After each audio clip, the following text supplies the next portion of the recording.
Gracias por acompañarnos en una emisión más de Medicina en Línea. Este día vamos a hablar sobre la aplicación de las nuevas tecnologías e inteligencia artificial en la medicina actual. Agradecemos la preferencia de las personas que nos sintonizan a través de su televisor o de sus dispositivos móviles o de cualquier medio en diferentes partes del mundo, y también a las personas que nos sintonizan acá en nuestro país, El Salvador. Para hablar de este tema nos acompaña el doctor Manuel Bello. Hola. Doctor, bienvenido a nuestro programa, al estudio de Medicina en Línea, para hablar de esta temática. Muchas gracias por la invitación, muchas gracias a Cronio, muchas gracias a ti por tomarnos en cuenta. Claro que sí, con mucho gusto. Y pues bueno, como vamos a hablar de los cambios que la medicina ha tenido, ¿verdad? Quisiera que empezáramos hablándonos brevemente. ¿Cómo considera usted o qué cambios han habido, si hablamos de hace 10 o 15 años, de la forma de hacer medicina a lo que tenemos actualmente? Bueno, yo creo que los adelantos o digamos que la modernización de la tecnología no solo ha tocado o ha influenciado la evolución de la medicina, sino que nos ha evolucionado, nos ha afectado de buena o mala manera a todos. O sea, toda la sociedad en general o la humanidad. De hecho, la humanidad actual no es la misma de hace 10, 15 años. Las generaciones han ido cambiando con los años y obviamente la medicina, que ha estado inmersa en esta evolución de la sociedad desde siglos atrás, pues también ha experimentado cambios y hasta cierto punto una evolución acelerada como en otras disciplinas.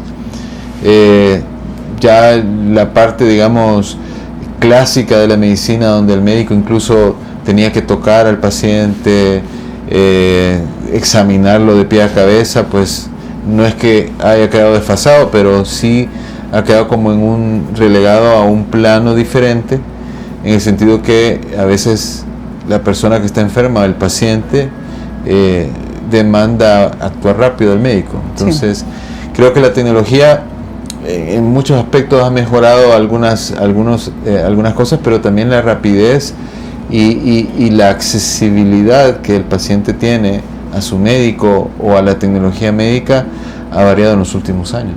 Ok. Y si habláramos puntualmente de esos cambios significativos, por ejemplo, si mencionamos, por dar algún dato, ¿verdad?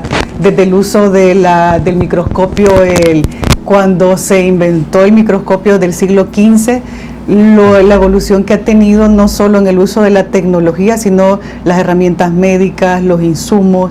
Pero si puntualizáramos en cosas así específicas, ¿cuáles podríamos decir? Pues, bueno, ahí tenemos que irnos desde, como tú dices, siglos atrás, ¿verdad? El microscopio fue un punto de inflexión en cuanto a la investigación en medicina, sobre todo en enfermedades infecciosas, lo que tú decías fuera de cámaras de la radiología, ¿verdad? Los rayos X, el estetoscopio, cuestiones un poco más para nosotros actualmente rudimentarias, pero que fueron en su momento algo que causó una revolución. Sí, correcto.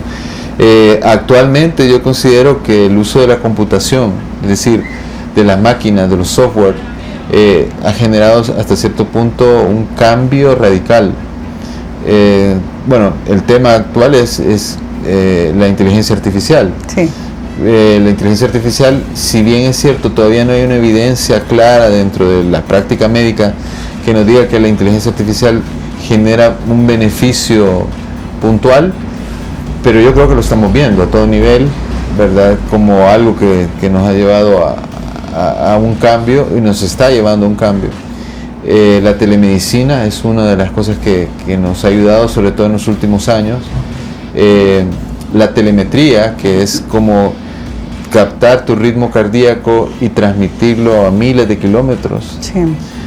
Y hay una cosa que a veces se nos olvida, pero por ejemplo los gadgets o las cosas que nosotros podemos manejar desde nuestro celular, podemos medirnos la frecuencia cardíaca, podemos medirnos todas las aplicaciones que existen. Eso también, y lo estamos usando, y yo creo que es algo útil. La robótica, por ejemplo, la vez pasada estuvimos revisando un artículo donde en las guerras podía haber un cirujano, por ejemplo, en Estados Unidos, y estar operando a distancia en un campo de guerra a través de un robot. O en Europa está también ya bien utilizada la robótica para operar cirugías no tan sencillas, Sí. En donde incluso el cirujano está en un cuartito y el robot es el que está operando, el cirujano solo lo supervisa o lo lleva, pues. Pero yo creo que estos que acabo de mencionar son como los aspectos que actualmente están, digamos, desarrollando nuevos avances, y que yo creo que dentro de unos años van a ser como el punto de inflexión en la atención médica. En la atención médica, claro.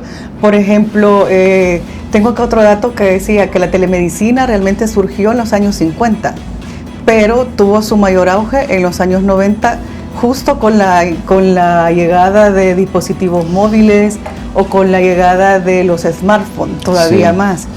Lo que pasa es que la telemedicina siempre ha existido, o sea, la telemedicina, teléfono. O sea, yo creo que desde los años, principios del siglo pasado, 1900, que ya había teléfonos, me imagino, pues, que cualquier paciente le hablaba a su doctor y le decía, mire, tengo dolor de cabeza. Consulta, Ajá, entonces, pero la verdad es que ya la telemedicina es algo que nosotros hemos utilizado sin querer y queriendo, pues, porque desde que uno es estudiante, el vecino que vive en la misma colonia le llama por teléfono porque tengo calentura, ¿qué hago? Y sin querer, nosotros le decimos tómese el acetaminofén. Eso es telemedicina. Lo que está sucediendo actualmente es que todo ese proceso de consulta se está como organizando y se está haciendo como un proceso ya bien estipulado de en qué debe consistir la telemedicina, porque igual puede ser que la recomendación que yo le di por teléfono a este paciente, sin examinarlo, sin haber hecho un interrogatorio, sea bueno, pero también esa intervención sea mala, ¿verdad? Porque el médico necesita cierta información general para establecer una buena consulta y producir una recomendación. Entonces yo creo que ya el smartphone, las computadoras, la telemetría nos está diciendo de que tenemos que ordenarnos, y ahora la telemedicina ya hizo un pasito más adelante, que es imagen, que incluso yo puedo accesar por telemetría a los signos vitales del paciente cuando yo lo estoy entrevistando. Entonces la telemedicina dentro de pocos años va a ser parte fundamental de los sistemas de salud, ¿verdad? Entonces, A eso vamos. A eso vamos. Yo creo que la vez pasada tuvimos acceso a un estudio a nivel nacional donde el 80% de la población salvadoreña tiene acceso a un smartphone, no a un celular de los que como ocupamos los que antes, sí, ¿no? sino que un smartphone. O sea, y tú vas a cualquier pueblo de nuestro país y los jóvenes andan su smartphone, andan su Facebook, su Instagram. Entonces, si tienen esa posibilidad de acceso, va a llegar un momento que van a tener esa posibilidad de acceso también a software o aplicaciones de telemedicina. Ok. Hablando también de estos avances, ¿verdad?, de la tecnología y lo que nos permite todas las aplicaciones actuales, ¿cómo podríamos ver la situación que marcó el COVID-19 para nosotros? Y no solo para nosotros en El Salvador, sino para todas las personas en el mundo. Sí, no, bueno, tal cual lo hablamos antes, esta pandemia nos obligó quizás a valorar muchas cosas que los teníamos, pero los usábamos para otras cosas bien, digamos, no tan importantes, pero una videollamada, un gadget o una aplicación que nos medía, por ejemplo, el grado de estrés, que al principio era como digamos, molestando a ver qué tanto estrés tengo. Pues toda esa tecnología durante la pandemia se especificó un poquito más y se aplicó a la asistencia a distancia. No fue, como tú dices, no fue solo acá, fue en todo el mundo. O sea, ningún país del mundo, aunque te vengan a decir que sí estaban preparados, no estábamos preparados para eso. Y cuando vimos la gran cantidad de pacientes que consultaban o que llegaban a consultar, obviamente un médico no podía atender 20 pacientes al mismo tiempo, y la demanda era tan grande como eso. Entonces, presencialmente el médico no podía hacer eso. Entonces, en cuidados intensivos ¿Cuánta es la capacidad que tiene un médico de atender pacientes en UCI? Digamos que para una visita que nosotros hablamos de visita, digamos unas 2-3 horas, donde tú te dedicas a examinar, revisar, poner las indicaciones médicas del paciente. Usualmente en una UCI general, la máxima cantidad por médico son 6 pacientes. Es decir, yo no podría ver en mediodía 7 o 8 pacientes. Pero llegamos a un punto, no solo aquí, sino que en otros países del mundo, donde un intensivista tenía que estar al mismo tiempo 40, 50 pacientes. Y por eso, no sé si la mayoría de nosotros escuchamos en algún momento que médicos de otras especialidades, por ejemplo, un cirujano veía problemas médicos, sí, y un ginecólogo veía problemas pulmonares porque no alcanzaba. Y fue así que la telemedicina fue un baluarte, porque podíamos atender pacientes a distancia, incluso nosotros enfermos a veces, sí, en nuestra casa podíamos ver pacientes al mismo tiempo a kilómetros. Entonces, y de ahí la telemedicina pues ha tenido, no solo durante la pandemia, hay datos ya de principios de siglo de que hay hospitales que tienen sus consultas a través de telemedicina. Entonces, por eso te digo que yo creo que la telemedicina ha venido a revolucionar, y tal vez para que pongamos el contexto, y eso ojalá que dentro de los próximos meses tengamos esa posibilidad nosotros en nuestro país, hay personas que viven a 2-3 kilómetros de una unidad de salud, porque no es que vivan lejos, sino que viven en zonas que no tenés acceso. Sí. No hay carreteras, no podés salir en la noche porque está lloviendo, etcétera. O personas de 80, 90 años que no pueden asistir a una unidad de salud. Pues creemos nosotros que la mejor forma de acercar la salud a esas personas es a través de la telemedicina. Como te decía, hay lugares bien inaccesibles donde sí hay internet, sí hay un smartphone, entonces ¿por qué no conectarse y a través de la telemedicina resolver el problema rápidamente, y obviamente después acercarse ya a un establecimiento? Pero es una forma de telemedicina y telesalud.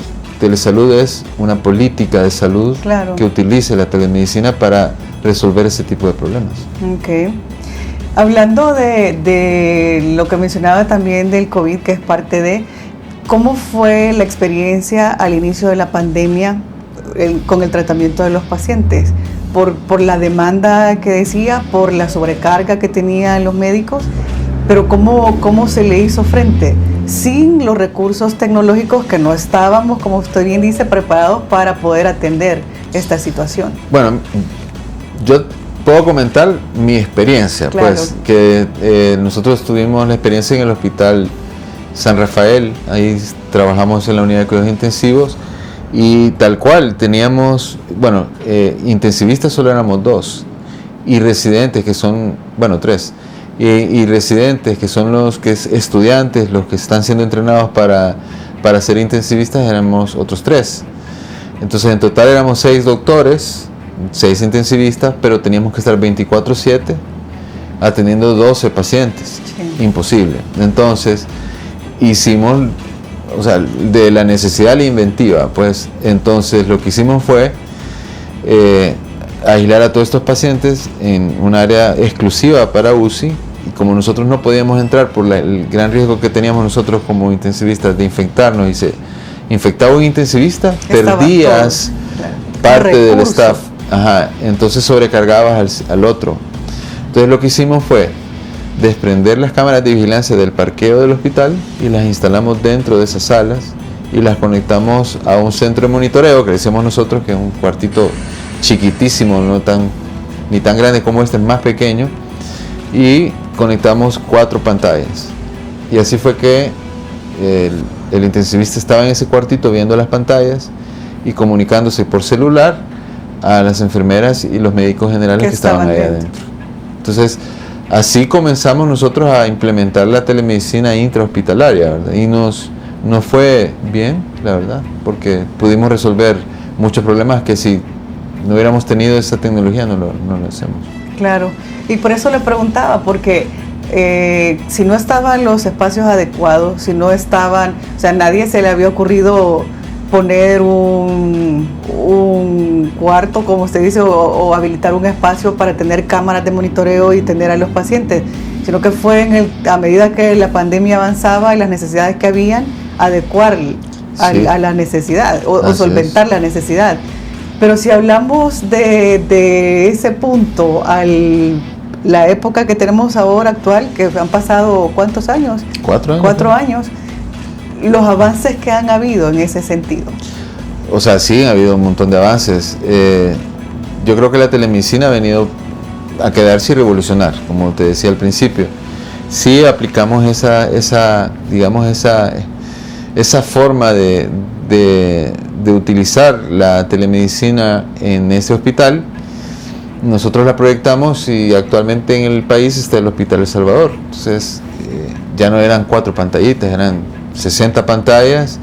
Teníamos por turno 12, 13 intensivistas en una UCI donde llegamos a tener 105 pacientes. Entonces, usamos la telemedicina en ese momento y nos ayudó un montón. Actualmente ya hay programas o proyectos dentro del país de atención de algunos pacientes. Sí. Por ejemplo, actualmente en el Seguro Social está el Doctor IS, que es la forma en donde alguien que se siente mal habla por teléfono y la atiende un médico, el médico hace la entrevista, etcétera, y ahí ya sale generada, de acuerdo al diagnóstico que ha hecho el médico, las recetas que tiene que ir a la farmacia del seguro, pero ya solo para retirar la medicina. Solo para retirar la medicina. Si necesita un examen, pues se le genera la orden del examen, etcétera. Entonces, yo creo que la pandemia, como estamos nosotros actualmente, de alguna forma ha acelerado algunos procesos en atención al paciente y en beneficio del paciente. Ok. Si habláramos, doctor, del uso de la inteligencia artificial en la medicina, ¿qué cosas puntuales podríamos decir que han mejorado y que han cambiado para que las personas también lo conozcan? Pues creo que son términos modernos, porque estamos en la época de la tecnología, en su apogeo mayor quizás, pero a veces también desconocemos, por ejemplo, ¿para qué sirve la inteligencia artificial dentro de la medicina? O sea, ¿cómo se usa? Bueno, es que eso ya hasta, bueno, tú lo sabes, todos lo sabemos, roza lo filosófico ya, porque lo que hemos visto Terminator, en algún momento nos dijimos, bueno, sí, si la inteligencia artificial es capaz de hacer muchas cosas, va a llegar un momento en que va a sustituir al... Pero yo creo que la inteligencia artificial, la vez pasada estaba viendo un programa en CNN de Andrés Oppenheimer, estaba entrevistando a un gurú que es famoso, y a mí me interesó una frase que dijo o un comentario que él hizo, que fue que hay mucha gente que le tiene miedo a la inteligencia artificial porque hemos escuchado que la inteligencia artificial es más eficiente que el humano en algunas cosas y que va a quitar los trabajos y que es peligroso para la misma humanidad, etcétera. Pero él planteaba una cosa bien interesante, decía, bueno, cuando el hombre descubrió el fuego, posiblemente la primera reacción fue de miedo, pues, quema, duele, Dios nos va a castigar. Sí. Pero a medida que fue utilizando el fuego en su modo de vivir, se dio cuenta que esa tecnología, porque el dominar el fuego fue algo tecnológico, le ayudó a ya preparar sus comidas, a hacer acero, a hacer sus armas, a hacer sus casas. Yo creo que la misma cosa va a pasar con inteligencia artificial. Yo creo que es una tecnología que por la misma ignorancia nuestra nos da miedo. Partiendo de ese punto, hay tecnologías que en medicina que lo están utilizando ya. Por ejemplo, hay monitores que son, digamos que son unas pantallas donde salen nuestros signos vitales y algunas mediciones que unos catéteres miden las presiones dentro de los vasos, dentro del corazón, dentro del cráneo, un montón de cosas. La inteligencia artificial lo que está haciendo es toda esa información la analiza y le dice al médico, este paciente puede tener esto. Como un prediagnóstico. Le da opciones. Entonces ahí viene el médico y de esas opciones que le presenta la computadora, la máquina, el arte de la medicina va a saber decir, bueno, de lo que yo veo, de lo que él me está diciendo y de lo que yo tengo de mi experiencia, creo que lo que más se acerca a lo que tiene el paciente es esto. Sí. Entonces la inteligencia artificial no está sustituyendo al médico, es una herramienta que posiblemente más adelante sea muy importante para la atención del paciente, y lo estamos viendo. Hay monitores ya que están utilizando eso, hay unos aparatos que se llaman ventiladores mecánicos que le ayudan al paciente a respirar, pero que cuando el paciente se va despertando y empieza a respirar él por solo, empieza a luchar con el ventilador y puede hacerle daño. Sí. Pero hay ventiladores que ya están captando el impulso del paciente y dicen, bueno, este chavo ya empezó a respirar, y empieza a modificar sus propios parámetros para no hacerle daño al paciente. O sea, ya la inteligencia artificial ya está, lo único que todavía falta evolucionar y aplicar en otros aspectos de la medicina. Okay. Algunos personas que trabajan creando la parte de inteligencia artificial, y no solo en las profesiones como la medicina, como bien decía, han hecho comentarios y críticas también constructivas para el uso de la herramienta, que dicen, no es que sustituya, sino que la inteligencia artificial también hay que saber dirigirla, como con el conocimiento que uno tiene en diferentes ramas, en este caso pues la medicina en particular. Pero si no existe ese criterio médico de un ser humano que guíe, como lo que nos acaba de comentar, ¿no?, para dar un diagnóstico mucho más acertado o mucho más preciso, siempre es necesario el recurso humano. Claro, no, yo pienso que hay dos o tres cosas que las máquinas todavía no van a hacer, y pienso que en muchos años no van a tener esa cualidad, o por lo menos es lo que espero. Primero, esa empatía entre un ser humano y otro. O sea, las máquinas actualmente no tienen la forma de empatizar. Ellos siguen un patrón, un algoritmo, una conducta ya establecida, pero el sentimiento de empatía de una persona a otra no la van a tener, o no sé cuánto tiempo va a pasar para que eso pase. Sí. Luego, la parte ética, o sea, ellos no tienen, o la inteligencia artificial actualmente no tiene la capacidad para discernir qué está bien o qué está mal. O sea, tal vez el ser humano le puede decir, bueno, esto está mal o esto está bien, pero ellos generar ese pensamiento no lo tienen. Y lo otro, pues, básicamente, todos sabemos, las máquinas no sienten. Entonces, esa capacidad de sentir y de establecer una relación con el paciente, estamos muy lejos de hacerlo. Pues entonces, partiendo de eso, tenemos que tener marcos jurídicos, marcos éticos y morales, donde nosotros podamos encerrar a las máquinas. Y esa crítica es valedera, yo siento que es válida, pues, porque yo puedo tener un robot con inteligencia artificial que me busque una víctima de un terremoto dentro de los escombros, y obviamente no voy a tener pérdidas humanas porque el robot es el que está haciendo el trabajo. Sí, claro. Pero también ese mismo robot le puedo poner un arma y irse a donde están la guarida de los enemigos y matar a miles de personas. Entonces, esa parte hay que trabajarla mucho todavía. Hace falta. Mucho. Bueno, la parte legal y las regulaciones para el uso de la inteligencia artificial todavía es un tema en discusión. Y es más, para telemedicina, por ejemplo, o sea, ¿a qué le vamos a denominar una buena consulta por telemedicina y a qué le vamos a denominar una mala consulta? Entonces, yo creo yo que muchos países, yo creo que por ejemplo México, Brasil, Estados Unidos, algunos países europeos, ya tienen un marco legal de la telemedicina. Por eso decía al principio del programa, hace años cualquiera de nosotros puede, y lo catalogamos como una buena consulta, pero hoy ha avanzado tanto esto que hay que ser bien cuidadoso y saber en qué momento estamos dando un buen servicio al paciente. Entonces, tenemos que tener, por lo menos en el país, un buen marco legal donde se establezcan regulaciones de telemedicina, y también tenemos que tener la parte moral, ¿verdad? Porque hasta un estudiante de medicina que no tiene ninguna experiencia o conocimiento podría llegar a atender a un paciente y dar una mala indicación, y eso tener una... Hay que tener cuidado. Exactamente. Y continuando con eso y respecto a lo que dice, ¿qué tan preparados estamos, tanto nosotros de lado como pacientes, si nos ponemos como personas que vamos y consultamos, y qué tan preparados están los médicos para poder atender con el uso de la telemedicina o con los recursos tecnológicos que estamos mencionando? Yo creo que la población en general no necesita prepararse para dar una consulta, es decir, para participar preparado en esto.